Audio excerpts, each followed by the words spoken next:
नमस्कार, आप देख रहे हैं आर्य न्यूज। मैं हूं आपके साथ पल्लवी सिंह। रुक करेंगे छत्तीसगढ़ और मध्य प्रदेश की कुछ बड़ी खबरों की ओर। शुरुआत करेंगे छत्तीसगढ़ से, जहां मुख्यमंत्री भूपेश बघेल ने स्वास्थ्य विभाग को लेकर राज्य में कोरोना संक्रमण से हुई मौत के मामले का ऑडिट करने के लिए कहा है। अधिकारियों ने शुक्रवार को यह जानकारी दी कि राज्य के जनसंपर्क विभाग के अधिकारियों ने यह बताया है कि मुख्यमंत्री बघेल ने संक्रमित मरीजों की मृत्यु के मामले में अचानक हुई बढ़ोतरी पर चिंता जताई है। अधिकारियों ने बताया है कि संक्रमण से गुरुवार को राज्य में 15 लोगों की मृत्यु होने की सूचना के बाद मुख्यमंत्री ने स्वास्थ्य विभाग के प्रमुख सचिव को प्रत्येक मामले का ऑडिट करने का निर्देश दिया। मुख्यमंत्री ने वरिष्ठ प्रशासनिक अधिकारियों को संक्रमण की रोकथाम और संक्रमितों को बेहतर चिकित्सा सुविधा मुहैया कराने के लिए भी कहा है। अधिकारियों ने बताया है कि बघेल ने संक्रमित मरीजों के स्वास्थ्य की स्थिति को देखते हुए अस्पताल में भर्ती करने और होम आइसोलेशन में उपचाराधीन मरीजों के स्वास्थ्य की सतत निगरानी की व्यवस्था सुनिश्चित करने का भी निर्देश दिया। मुख्यमंत्री ने राज्य के सभी जिला अधिकारियों को विशेष सतर्कता बरतने के लिए कहा है। साथ ही कोविड-19 दिशा निर्देशों का कड़ाई के साथ पालन सुनिश्चित करने के लिए भी कहा गया।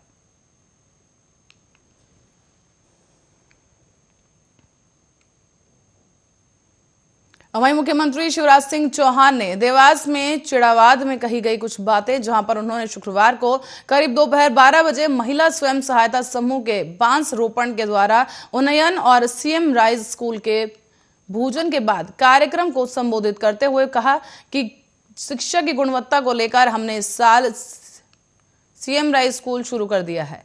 साथ ही चिड़ावाद में जो है स्कूल खोल रहे हैं और अब 16 करोड़ का भवन भी बनाया जाएगा। चिड़ावत में खेल के मैदान भी खोले जाएंगे और उन्होंने सेवा सरकारी समिति बनाने की भी बात कही। दौरे के दौरान सीएम सबसे पहले सीएम बूथ स्तर कार्यक्रम में शामिल हुए, जहां उन्होंने बूथ कार्यों की जानकारी दी है। इसके बाद सीएम ने राशन दुकान का निरीक्षण किया और साथ ही दत्त मंदिर में भगवान के दर्शन करने के बाद नगर के ही पूर्व सरपंच के घर उन्होंने भोजन किया है। इसके बाद महिला स्वयं सहायता समूह के बांस रोपण के द्वारा उन्नयन और सीएम राइज स्कूल के भोजन के बाद कार्यक्रम को संबोधित किया।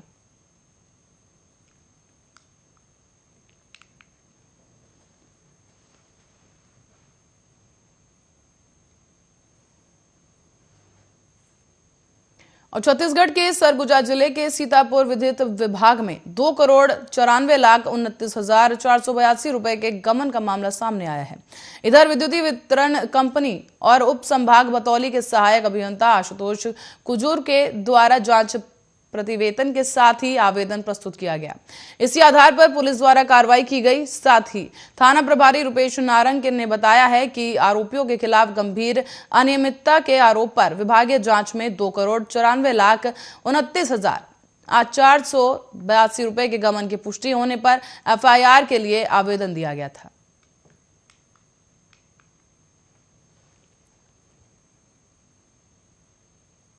विद्युत विभाग सीतापुर में जो इसके अंतर्गत पेटला और मैनपुर ब्लॉक की कार्यालय भी शामिल हैं। इनमें कार्यरत कर्मचारियों राजेंद्र कुमार पन्ना सहायक अभियंता विद्युत विभाग, गणेश प्रसाद सिंह कार्यालय सहायक अभियंता मैनपाट, अरविंद सागर विद्युत वितरण केंद्र पेटला, सुनील कुमार करकटा लाइन परिस्थित समिधा विद्युत वितरण केंद्र पेटला, श्रीकांत खलको कंप्यूटर ऑपरेटर विद्युत वितरण कंपनी कार्यालय सीतापुर, इन पांचों के द्वारा जो है कुल 2,94,29,482 रुपए का गबन किया गया है। प्रार्थी अशोक कुजूर की रिपोर्ट पर थाना सीतापुर में अपराध क्रमांक 21/2022 धारा 409 120 बी भारत। तो वहीं छत्तीसगढ़ में धान खरीदी को लेकर जो मंडी प्रभारी और अधिकारियों द्वारा लापरवाही बरती जा रही है, इस मामले को लेकर आर्य न्यूज की टीम ने छत्तीसगढ़ किसान कांग्रेस के अध्यक्ष से खास बातचीत की। आपको सुनाते हैं क्या कुछ कहा गया।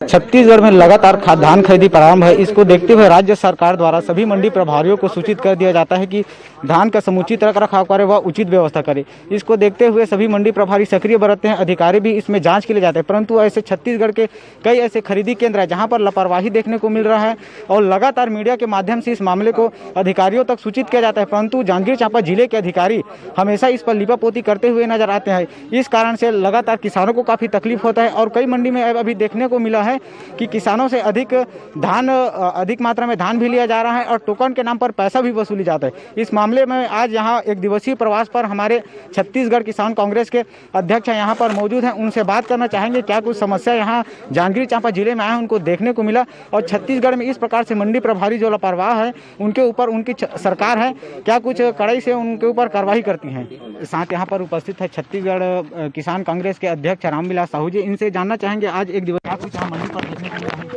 अभी तो शुभारंभ तत्काल श्री नारायण के पावन धारा में पहुंचा हूं मैं। अभी शुभारंभ है। अभी जो जानकारी मेरे को मिला है तो समस्त सोसाइटी में कहीं कहीं शिकायत आ रहा है, तो मैं जाके वहां जो भी दोषी होगा अगर कहीं तो मैं तत्काल अधिकारियों से बात करें। अगर दोषी होगा, अनियमितता होगा तो मैं कार्रवाई कराने की मांग करूंगा। जी, छत्तीसगढ़ राज्य सरकार द्वारा धान खरीदी को लेकर काफी सक्रिय बरत रहे हैं। मंडी प्रभारियों को भी सूचित कर दिया जा रहा है, अधिकारियों को सूचित कर दें। इसके बावजूद भी जो मंडी प्रभारी हैं वो किसानों से अधिक मात्रा में धान लेते हैं, वो टोकन के नाम पर भी पैसा उनसे वसूला जा रहा है। इस मामले में क्या कुछ कहना चाहेंगे? ऐसे अभी तक मेरे संज्ञान में नहीं आया है। मैं 8-10 सोसाइटी अभी निरीक्षण करके आया हूँ। आपके माध्यम से अगर कोई संज्ञान में आए या कहीं मेरे लिखित शिकायत हो या आपके माध्यम से जानकारी हो तो बराबर उनके ऊपर कार्रवाई करेंगे। सर, एक सवाल और था कि जांजगीर चांपा जिले के अधिकारियों को मीडिया के माध्यम से ऐसे जो शिकायत आते हैं किसानों के माध्यम से उसे अवगत कराया जाता है, परंतु अधिकारी इस मामले में किसी प्रकार की कार्रवाई नहीं करते। ऐसे अधिकारियों के ऊपर आपकी सरकार क्या कुछ कसती है? हमारी छत्तीसगढ़ में सबसे पहली किसान कांग्रेस के माध्यम से मेरी जवाबदारी की है कि समस्त सोसाइटी में किसान सहयोग समिति बनाया गया है। आप उनको अवगत कराई। उसके बाद हमारे जिले स्तर में सब किसान सहयोग समिति बनाया गया है, क्रम आ रहा है और उसके बाद इन लोग से अगर व्यवस्था नहीं सुधरता तो हमको जानकारी दे तो तत्काल इन लोग के ऊपर कार्रवाई कराएंगे। अभी नगर पंचायत शिवरान के धान खरीदी केंद्र में आप यहाँ यहाँ क्या कुछ देखने को मिला? क्या कुछ यहाँ व्यवस्था है? किस प्रकार से व्यवस्था बताएंगे? अब अभी बता रहे कि पुराने धान खरीदे हैं 19-20 है करके बताया, तो मैं बोला तत्काल व्यवस्था सुधारो। 19-20 वाली कहानी नहीं चलेंगे। न किसानों को नुकसान हो न सरकार का नुकसान हो और बराबर काम करिए और किसी प्रकार की शिकायत ना आए। सर, एक लास्ट और सवाल है। अगर ऐसे लापरवाह कई जगह देखने को मिले लापरवाह मंडी प्रभारी अधिकारी, ऐसे मंडी प्रभारी और अधिकारियों का क्या आप सूचित करना है तो उनके ऊपर एक्शन कराया जाएगा कहीं जो कोई दोषी होगा तो। जी, यहाँ पर जैसे कि छत्तीसगढ़ प्रदेश अध्यक्ष ने बताया कि यदि किसी प्रकार के किसान की धान खरीदी में लापरवाही बरती जाती है तो ऐसे अधिकारी व मंडी प्रभारियों को बरता नहीं जाएगा। छत्तीसगढ़ राज्य सरकार किसानों की सरकार है और ऐसे लापरवाह मंडी प्रभारी व अधिकारी के ऊपर सख्त से सख्त कार्रवाई की जाएगी। छत्तीसगढ़ स्टेट। और इसी के साथ आगे बढ़ेंगे बुलेटिन में। छत्तीसगढ़ की ओर रुख करते हैं, जहां पर बलरामपुर जिले में एक निजी चैनल के पत्रकार विजयलाल मरकाम द्वारा लगातार क्षेत्र में हो रहे भ्रष्टाचार के खिलाफ अपने निजी चैनल से माध्यम से आवाज उठाती जा रही है और इसी दौरान अब शासन प्रशासन को क्षेत्र में हो रहे भ्रष्टाचार से अवगत कराया गया। तो वहीं प्रशासन को लाखों रुपए का चूना लगाने का प्रयास किया जा रहा था। जिस प्रकार इस पूरे मामले को लेकर खबर की कवरेज करने गए एक निजी चैनल के पत्रकार के साथ प्राण घातक उन पर हमले हुए हैं, इस तरह के आरोप सामने आए। साथ ही उन्होंने वाहनों के साथ भी तोड़फोड़ की गई। इस पूरे मामले की सूचना दी गई और इसके साथ साथ थाने में भी शिकायत दर्ज कराई गई है, लेकिन अब तक दबंगों के खिलाफ पुलिस प्रशासन किसी भी प्रकार की कार्रवाई करने में असमर्थ दिखाई दिया है। आपको बता दें, पत्रकारों के साथ यहाँ पर जो हरकत की गई है उसके बाद ही ये मामला सामने आया है भ्रष्टाचार के मामले को लेकर। कि जेसीबी से एक बांध है वहाँ पे काम चल रहा है, जिसका मेरे पास वीडियो फुटेज भी है प्रमाण के तौर पे। मेरे को ग्रामीणों के द्वारा व्हाट्सअप किया गया था और मैं दिन में करीब 11:30 पौने 12 बजे के समय वहाँ पहुँचा परसों रोज। इसके बाद उस दिन खबर कवरेज किया और उस खबर को प्रमुखता से अपने चैनल में मैंने दिखाया था। इसके बाद कल फिर जानकारी मिलता है कि फिर काम अभी जोरों शोरों पे है। फिर मैं कल पहुँचा और इसके बाद वहाँ के कुछ ग्रामीणों से मैं अपने कैमरे में बयान वान लेके वापस पुनः जा रहा था, तो मैं ड्राइवर को बोला कि गाड़ी तुम धीरे मत करना, चलो, क्योंकि अभी माहौल गर्म है, कुछ भी हो सकता है। और जो है कि अजय नाम का एक व्यक्ति है जो कुंदी का रहने वाला है और भद्दी गाली देना शुरू कर देता है और मेरे को यही चीज़ बोलता है कि गाड़ी खड़ा करो, तुम हो कौन, कहाँ जा रहे हो, ऐसे करके। तो फिर हम लोग भी गाड़ी धीरा कर दिया, रोक दिया और भीड़ इतना वहाँ इकट्ठा लग गया और लगातार आके जो है कि गेट को खोलने का प्रयास, मतलब मारने का प्रयास कर रहे थे लोग। और किसी तरीके से हम लोग वहाँ से अपनी जान को बचा। तो वहीं जैसे कि आपने सुना, ये पत्रकार थे जो कह रहे थे कि पुलिस की तरफ से सहायता नहीं प्रदान की गई, अभद्रता की गई और इसके साथ ही अभद्र टिप्पणियां भी की गई, गाली गलौज किया गया और वाहनों के साथ तोड़फोड़ भी की गई है। ये पूरा मामला भ्रष्टाचार को लेकर सामने आया था, जहां पर ये पत्रकार वहां पर भ्रष्टाचार के मामले को उजागर करने पहुंचे थे, लेकिन इनके खिलाफ ही उल्टा कार्रवाई कर दी गई और तोड़फोड़ और मारपीट की भी बात सामने आई है। लेकिन इस दौरान एक बड़ा सवाल यहां पर पुलिस व्यवस्था पर खड़ा हो जाता है कि भ्रष्टाचार का इतना बड़ा मामला पुलिस के नाक के नीचे चलता रहा और इसके बाद भी अब तक कोई कार्रवाई नहीं की गई। चलिए जानकारी इसमें और भी लेंगे हम, हमारे पत्रकार हमारे साथ जुड़ चुके हैं, हमारे संवाददाता पप्पू यादव, उन्हीं के बाद चलेंगे। पप्पू यादव, आपसे जानना चाहेंगे क्या कुछ पूरा मामला रहा और अब क्या कुछ कार्रवाई निकलकर सामने आ रही है? जी पल्लवी जी, हम आपको बता देना कि छत्तीसगढ़ में लगातार पत्रकारों पर हो रहे अभद्र व्यवहार पर छत्तीसगढ़ राज्य सरकार मौन नजर आई, साथ ही साथ पुलिस प्रशासन। इसी कड़ी में बलरामपुर जिले के एक निजी चैनल के पत्रकार के ऊपर जानलेवा हमले किए गए, उनके गाड़ी के साथ तोड़फोड़ किए गए, जो कि इसी भ्रष्टाचार के मामले में खबर कवरेज करने गए थे। इस मामले में अब तक पुलिस प्रशासन किसी प्रकार की कार्रवाई नहीं की है। जी, किस प्रकार का ये भ्रष्टाचार था पप्पू यादव, इस बारे में विस्तार से जानना चाहेंगे कि मुख्य नाम किस आरोपी का निकलकर सामने आ रहा है? जी, हम आपको बता देना चाहते हैं, ग्राम पंचायत का मामला है, जहाँ ग्राम पंचायत सरपंच के द्वारा मनरेगा के तहत जो कार्य होता है मजदूरों के द्वारा उसे नियमों को ताक मेरा कर जेसीबी के माध्यम से काम करवाया जाता है। उस पत्रकार को फोन के माध्यम से सूचना मिला कि सर यहाँ भ्रष्टाचार सरपंच के द्वारा किया गया। इस मामले का कवरेज करने गए पत्रकारों के ऊपर सरपंच ने कुछ दबंगों को बुलाकर उस पर जानलेवा हमला करवा दिया गया। जी, तो अब क्या कुछ कार्रवाई निकलकर सामने आ रही है? पत्रकार की तरफ से आला अधिकारियों से इस मामले को लेकर शिकायत दर्ज करवाई गई है क्या? जी, पत्रकार द्वारा तो जिस दिन उसके ऊपर घटना हुआ उस दिन उसके खिलाफ में कोई आवेदन नहीं लिया गया, परंतु दूसरे दिन ही जाकर पत्रकार ने निजी थाने में जाकर वहां आवेदन दिया और अपनी शिकायत दर्ज कराया। मामले में जब हमने आला अधिकारी से बात की तो उसे कार्रवाई करने की बात कही है, परंतु अब तक किसी प्रकार के आरोपी को नहीं तो गिरफ्तार किया गया है, न उनके ऊपर किसी प्रकार की कार्रवाई की गई। तो जो ये आरोप सरपंच पर लगाए जा रहे हैं उसको लेकर क्या कुछ प्रतिक्रिया सामने आ पाई है सरपंच की, या फिर स्थानीय लोगों की अगर बात की जाए तो उनकी तरफ से क्या पुष्टि हो पाई है भ्रष्टाचार के इस पूरे मामले की? जी, इस मामले में पूर्ण रूप से पुष्टि हो गई। इस मामले में ग्रामीणों ने ही शिकायत किया था पत्रकारों के सामने कि यहाँ सरपंच अपने पद पे गलत इस्तेमाल करके, अपने दबंगाई का इस्तेमाल करके यहाँ कार्य करवाया जा रहा है और प्रशासन के आंखों में धूल झोंकने का काम किया जा रहा है। इस मामले को लेकर जब मीडिया कर्मी वहां गए तो सरपंच अपनी सरपंची का रुआब दिखाते हुए गुंडे बदमाशों को बुलाकर ये वारदात को अंजाम दी। जी पप्पू, अब जिस तरीके से ये पूरा मामला उजागर हुआ है और अब मीडिया में पूरी तरीके से चर्चित है ये मामला, तो पुलिस की तरफ से क्या कोई बयान अब तक सामने आया, किसी तरह की कोई सफाई पेश की गई है? जिस मामले में हमने पुलिस अधीक्षक से बात करनी चाहिए परंतु उनसे कांटेक्ट कर नहीं पाए, लेकिन क्षेत्रीय थाने में हमने बात की कि इस मामले में कार्रवाई करने का आश्वासन दिया है, परंतु लगातार जिस हिसाब से छत्तीसगढ़ में पत्रकारों पर हो रहे अभद्र व्यवहार को जो पुलिस प्रशासन दबाने की कोशिश की जा रही है और आरोपियों को बचाने की ही कोशिश किया जाता है, उनके पर किसी प्रकार की कार्रवाई नहीं किया जाता है। तो अब आगे की कार्रवाई को लेकर जो है पत्रकार की तरफ से क्या कुछ कहा जा रहा है कि इस मामले को और आगे कहां तक लेकर जाना है और आगे उनका क्या कुछ कदम होगा? जी, पत्रकारों का यह कहना है यदि निजी थाने जो क्षेत्रीय थाने इस मामले में नहीं कार्रवाई करेगी तो आगे चलकर वो सभी पत्रकारों को गठित करके उग्र आंदोलन करने के लिए बाध्य हो जाएंगे। जी, और पप्पू यादव आपसे ये भी जानना चाहेंगे कि इस पूरे मामले को लेकर कुछ मुख्य राशि सामने आई कि अब तक कितना जो है भ्रष्टाचार यहाँ पर किया गया है?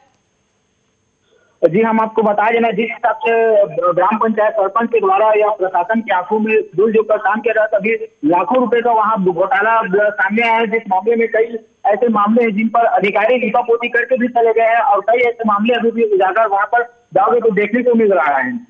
लगातार ग्रामीण और कितने नाम सामने आ रहे हैं पप्पू यादव इस पूरे मामले में, और कितने नाम सामने आ रहे हैं?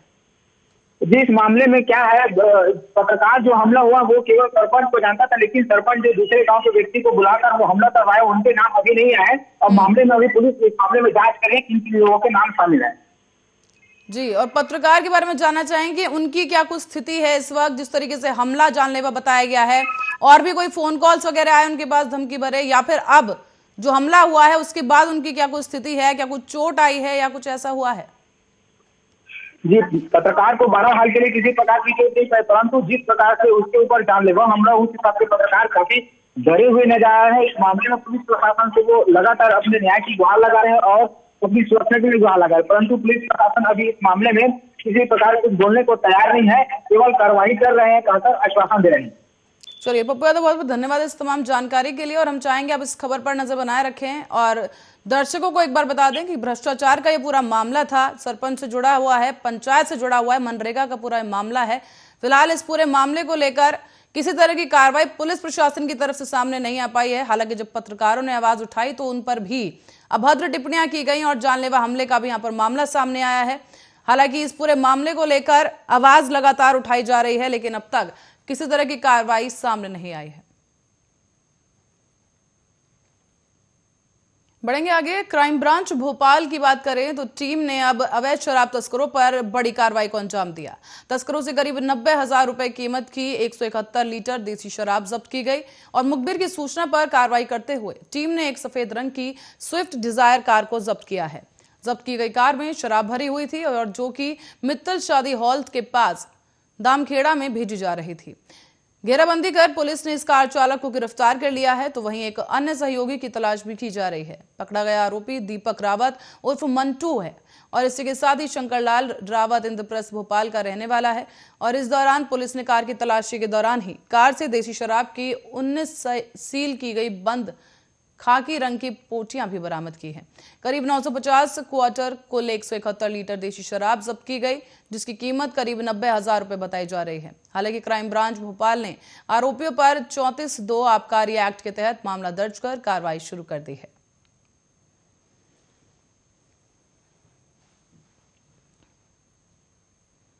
और छत्तीसगढ़ में शुक्रवार को कोरोना के मामलों की अगर बात की जाए तो करीब 5,029 नए मामले सामने आए। इसी के साथ ही छत्तीसगढ़ में कोविड-19 संक्रमितों का आंकड़ा अब बढ़कर के 10,86,207 हो गया है। इस दौरान 8 लोगों की मौत भी हो गई। स्वास्थ्य विभाग के एक अधिकारी ने यह जानकारी दी है कि राज्य में अब 30,756 सक्रिय कोरोना वायरस मरीज हैं। अधिकारियों ने कहा है कि रायपुर जिले में 1,183 नए मामले दर्ज किए गए, दुर्ग में 712 मामले, इसके बाद रायगढ़ में 369, बिलासपुर में 337 और अंजना गांव में करीब 278 और सुरगजा में 204 अन्य जिलों में ये मामले सामने आए हैं। आगे कहा गया है कि शुक्रवार को करीब 47,124 नमूनों की जांच की गई, जिसके बाद राज्य में कुल कोविड-19 जांच की संख्या 1,58,71,746 हो गई है। यह भी कहा गया है कि राज्य में शुक्रवार को सकारात्मकता दर 10.67% मिली। इस दौरान 193 लोगों को अस्पताल से छुट्टी दी गई है। साथ ही राज्य में कोरोना से ठीक होने वालों की संख्या 10,41,776 हो गई है। इसके साथ ही 5,808 लोगों ने घर पर होम आइसोलेशन को पूरा किया।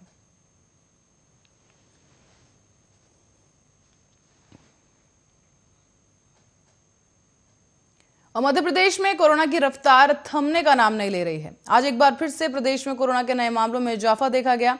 पिछले 24 घंटे में यहां कोविड-19 के करीब 9,603 केस दर्ज किए गए। इस दौरान 4 लोगों की कोरोना से मौत हो गई। इसके अलावा 4,255 लोग इसी महामारी से ठीक भी हुए हैं। तो वहीं मध्य प्रदेश में कोरोना के एक्टिव मरीजों की संख्या 55,085 हो गई है। इस दौरान मध्य प्रदेश में कोरोना के सबसे ज्यादा मामले इंदौर में सामने आए, जबकि पिछले 24 घंटे में यहां पर 2,838 नए मामले दर्ज किए गए।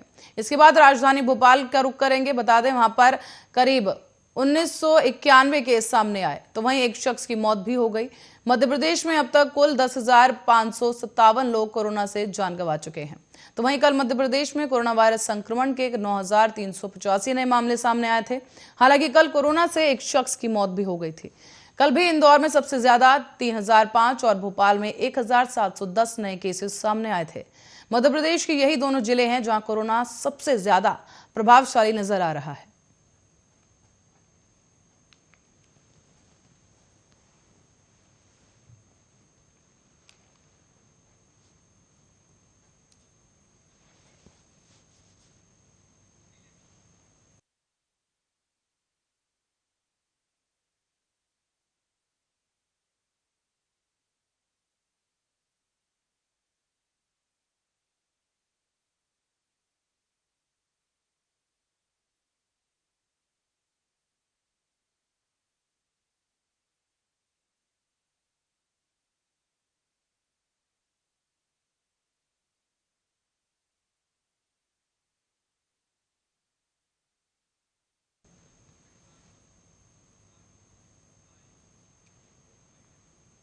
और इसी के साथ ही फिलहाल के लिए बुलेटिन में इतना ही। देश और दुनिया की तमाम खबरों के लिए बने रहे हमारे साथ, देखते रहे आर्य न्यूज।